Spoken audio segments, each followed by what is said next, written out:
We're going to move to the next point, Chad, which is observe the dress and grooming standards. Dress and grooming standards send messages to others about the way and influence the way we act amongst one another.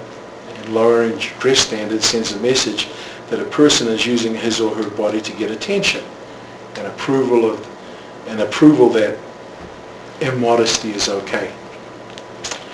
So as a BYU student, did you abide by the BYU dress and grooming standards? From 1999 to 2002, yes.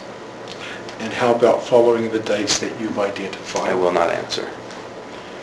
And you've discussed publicly in your publication of calendars featuring returned missionaries items relative to dress and grooming standards. Would you describe your calendar for me? No, I will not. Okay. And do your calendars, the calendars that you've published, encourage modesty? I will not answer. It's a matter of perspective. Okay. And your perspective important in this. From your perspective, do the calendars that you've published encourage adherence to the BYU dress and grooming standards? I will not answer. Okay. I'm sorry. I should have switched that off.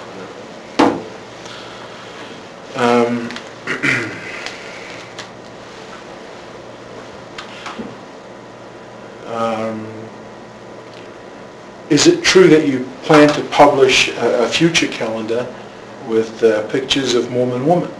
I will not answer.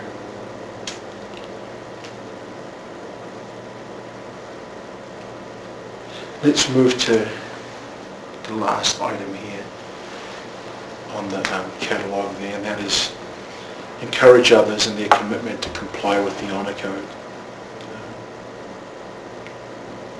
As a BYU student, you can encourage others to commit and comply with the Honor Code. From 1999 to 2002, yes. And following the dates that you've identified. I will not answer. Those are all the questions that I have for you, Chad, but again, as I promised at the beginning, I'm coming back to you. You may have some statements that you'd like to make. I think I've kept to the line. I purposely did it this way so that I could stay right with the things that I'm able to weigh. And that's why I gave you a copy of this so we could go down this list. But relative to the things that I'm able to weigh as an administrator, do you have some things that you'd like to present or discuss?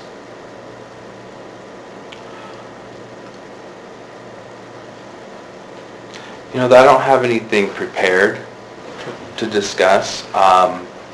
I just really would like to hope that BYU would do the right thing in the situation, especially with, considering the time lapse, the amount of, you're talking just a matter of a few weeks here, a few days, I just hope that BYU would do the right thing in this situation. I'm sorry, help me, a few weeks, help me. Well, because I finished my classes on the first week in July. I believe it was.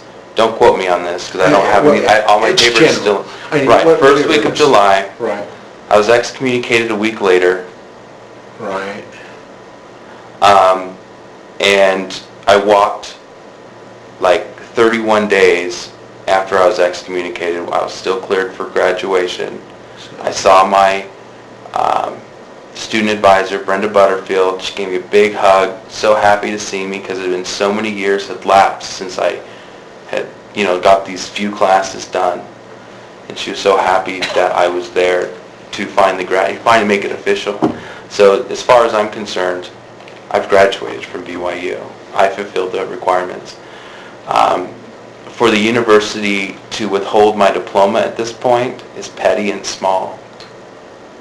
And to me, doesn't exercise your own honor code of being honest.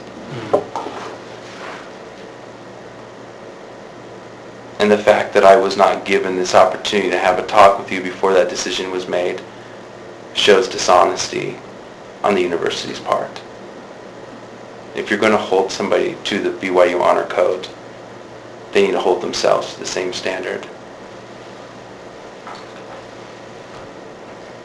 Okay. Is there anything else you'd like to share? That's it.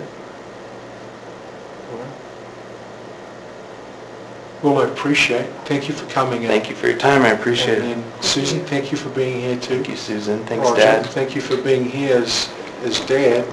It's a difficult thing, but I appreciate you coming up. Thank you. We'll close now. I think, let me just check the clock to make sure we're all on the same page. It looks like it's about 11:12.